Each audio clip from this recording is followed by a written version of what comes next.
class 11th we'll see the equivalent weight of an acid, and in that we'll focus that how you can calculate the equivalent weight for an acid. You know there are acids, but before that you should understand one thing which is important, and that is we have to calculate the basicity. You know कि acid में हम हमेशा basicity of acids निकालते हैं, right? Basicity of an acid.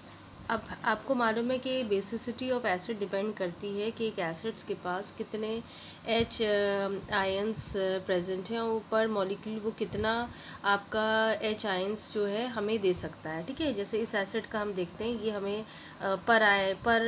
देखा जाए पर molecule हमको एक एच मिलता है, एच आयन मिलता है। ठीक है, तो इसकी बेसिसिटी कितनी होगी 1। इसमें क्या होगा, पर मॉलिक्यूल हमें कितने H ions you will gate, that is 2। over here how many ions of H you will get for this particular acid, ये तो पता है ना, hydrochloric acid, sulphuric acid, phosphoric acid, तो 3। ये हमें जानकारी होनी चाहिए। अब हम अपना फॉर्मूला इजीली लिख सकते हैं। What is the formula? Formula will be the molecular weight of the acid divided by basicity of an acid, right?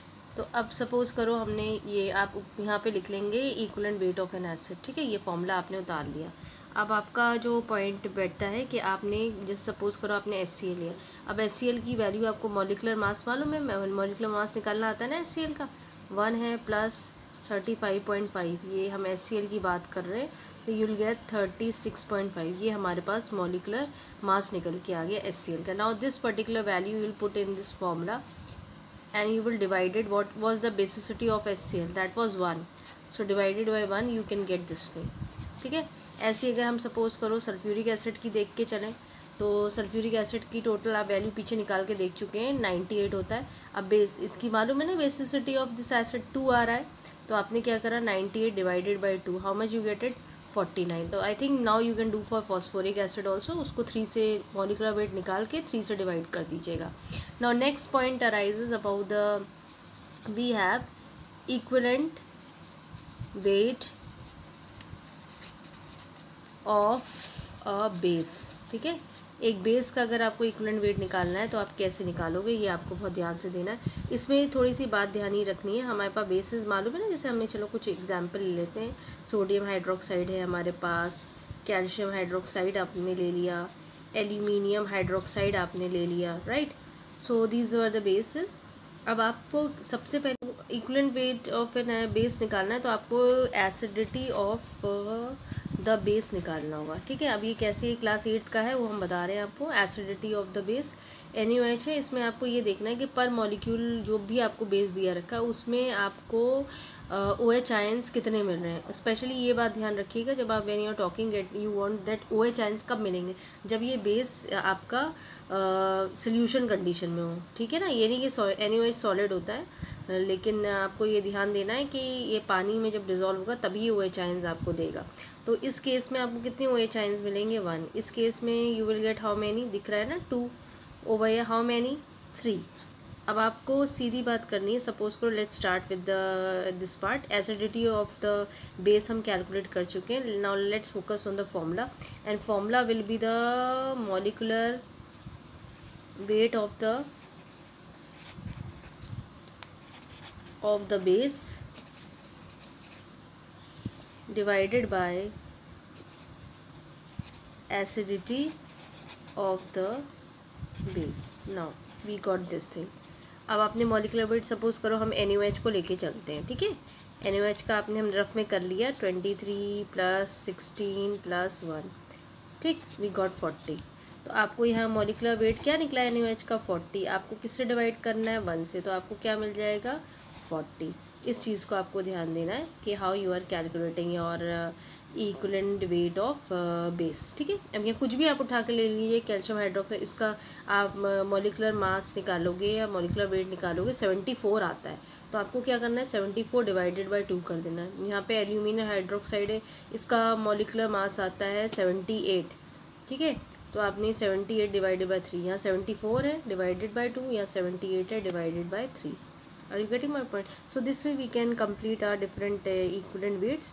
और ये इंपॉर्टेंट कॉन्सेप्ट है क्योंकि ये बहुत से न्यूमेरिकल्स होंगे जहाँ पे ये एप्लीकेबल है। जब आप बहुत से ऐसे पैरामीटर्स हैं जब आप इस लेसन में पढ़ेंगे तो आपको ये कहीं ना कहीं अप्लाइड आप इन्हें ज़रूर करेंगे। So please learn all the formulas. थोड़ा तरीका देख लीजिए, इतने बड़े हैं आप, फॉर्मूले बस आपको याद होना चाहिए ताकि आप आराम से अपनी कैलकुलेशंस कर सकें। Point is equivalent weight of an oxidant और अ रिडक्टेंट। ठीक है, सबसे पहले तो आपको पता होना चाहिए कि ऑक्सीडेंट क्या होते हैं, रिडक्टेंट क्या होते हैं। ऑक्सीडेंट होते हैं द ऑक्सीडाइजिंग एजेंट्स। ठीक है, आप ऑक्सीडाइजिंग एजेंट्स जो होंगे उनका आप इक्विवेलेंट वेट कैसे निकालेंगे। रिडक्टेंट की बात कर रहे हैं यानी आप रिड्यूसिंग एजेंट्स की बात कर रहे हैं। नाउ इन ऑक्सीडेंट, पहले तो आप पता नहीं भूल गए होंगे लेकिन you should understand what are oxidising agents और oxidants. The one which lose oxygen. ठीक है, ये ऑक्सीजन को लूज के, don't get confuse with oxidation के addition of oxygen is known as oxidation. यहाँ ऑक्सीडेंट है, ऑक्सीडेंट मतलब oxidising agent. These are ones who just opposite, मतलब ये याद रखिए यहाँ पे आपको रिडक्शन वाला अप्लाई करना है ऑक्सीडेंट पे, यानी जो ऑक्सीजन लूज करें और दे लूज इलेक्ट्रोनेगेटिव रेडिकल और दे गेन हाइड्रोजन और अगेन ऑफ इलेक्ट्रोपॉजिटिव रेडिकल्स और एक्सेप्ट इलेक्ट्रॉन्स, वो होते हैं ऑक्सीडेंट। और रिडक्टेंट उल्टे, जो कि क्या करेंगे, they will focus on it. Oxidant और ऑक्सीडाइजिंग एजेंट वो वन जो ऑक्सीजन को लूज़ करते हैं और दे लूज़ इलेक्ट्रोनेगेटिव रेडिकल्स या फिर ये गेन करें हाइड्रोजन को या गेन करें इलेक्ट्रोपॉजिटिव रेडिकल्स को, एक्सेप्ट करें इलेक्ट्रॉन्स को। रिडक्टेंट या रिड्यूसिंग एजेंट्स वो होते हैं जो जस्ट ऑपोजिट काम करेंगे। दे will gain oxygen, they will gain electronegative radical, they will lose hydrogen. मतलब ये याद रखना कि जो ऑक्सीडेशन की डेफिनेशन पढ़ी है यहाँ पे तुम रिडक्शन लगा दो और यहाँ रिडक्शन की जो डेफिनेशन पढ़ी है उसकी जगह ऑक्सीडेशन की डेफिनेशन रिडक्टेंट में लगा दो, तो यू कैन ईजिली अंडरस्टैंड।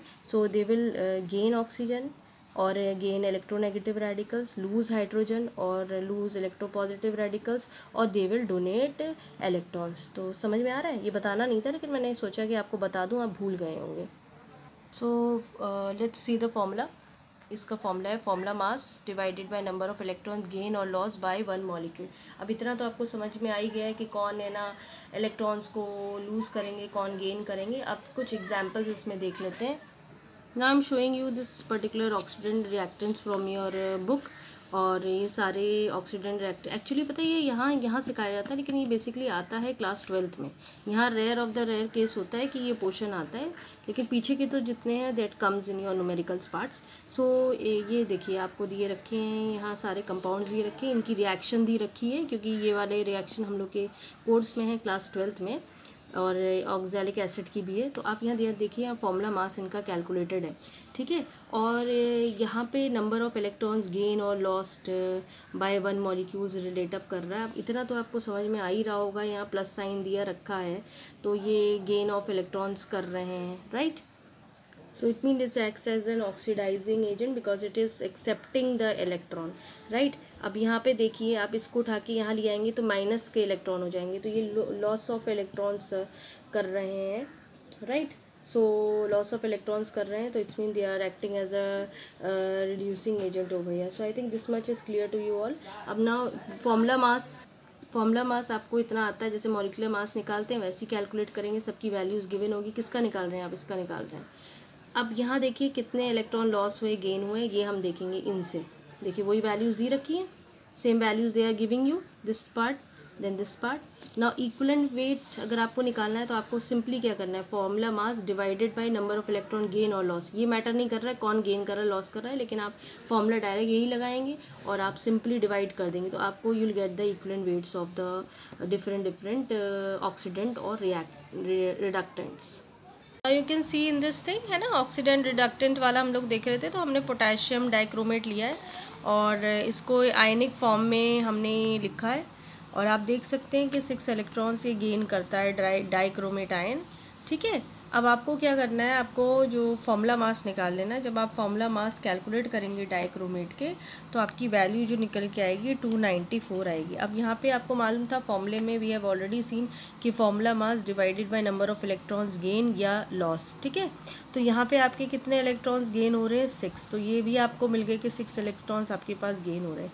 तो इक्विवेलेंट वेट क्या हो जाता है आपका फॉर्मूला, तो आपको मालूम है कि आपने फॉर्मूला मास की value divided by number of electrons जो गेन हो रहे हैं उससे आप डिवाइड कर दीजिए। तो जब आप इसे डिवाइड करेंगे आपके पास कैलकुलेटर होगा ही होगा, तो 49 आपकी वैल्यू आएगी। इस तरीके से आप इसका आराम से निकाल सकते हैं। I have already mention you कि these types of reactions are basically coming in your titrations and class 12 थे। और एक और हम देख के चल लेते हैं, अगर आप चाहें तो हमें एफ़ई का लेके लेते हैं। एफ़ई है +2, जो कि अपने आप को चेंज कर रहा है Fe+3 में। वो Fe+3 कब अपने आप को चेंज करेगा, जब आप इसमें से आपका एक इलेक्ट्रॉन निकलेगा। अब जब एक इलेक्ट्रॉन इसमें से निकलेगा तो बेसिकली इस इलेक्ट्रॉन्स को जब आप इधर लेके जाएंगे, then it will show you what happen this electron, ठीक है ना। इधर की नेगेटिव से इधर आएगा तो 1 हो जाएगा, या चाहे तो आप 1 लिख लीजिए, आप खाली भी रख सकते हैं। तो यहाँ पे लॉस ऑफ इलेक्ट्रॉन हो रहा है आपका, ठीक है। तो फिर आपने अपना आराम से, ये बेसिकली Fe हम ले रहे हैं FeSO4 पर, ठीक है। जब वो फेरस सल्फेट जो है वो फेरिक सल्फेट में कन्वर्ट हो रहा है, तो आपने फेरस सल्फेट का फॉर्मूला मास निकाल लिया, जो आपकी वैल्यू निकल के आई 152। अब आपको मालूम है ईजिली कि यहाँ पे कितने इलेक्ट्रॉन्स आप है ना लॉस करा रहे हैं। तो यानी 1 इलेक्ट्रॉन है तो उसको डिवाइडेड बाय 1 कर लीजिए, यू विल गेट 152। इसीलिए I have shown you both the examples when electrons are gain and when the electrons are lost.